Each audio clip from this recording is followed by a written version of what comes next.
今天就是大年除夕了，就在家家户户准备迎接农历新年之际，霹雳怡保几个新村昨天傍晚时分却突然遭遇狂风袭击，破坏了大约300多户民宅，许多房屋的屋顶都被瞬间抽走。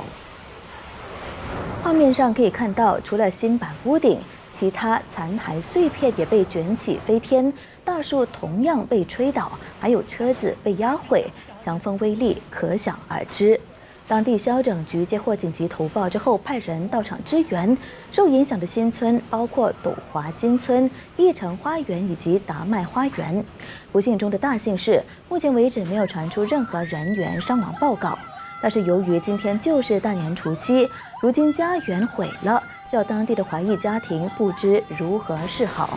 事发之后，怡保西区国会议员古拉、发展区州议员黄文彪等人纷纷赶往灾区视察情况。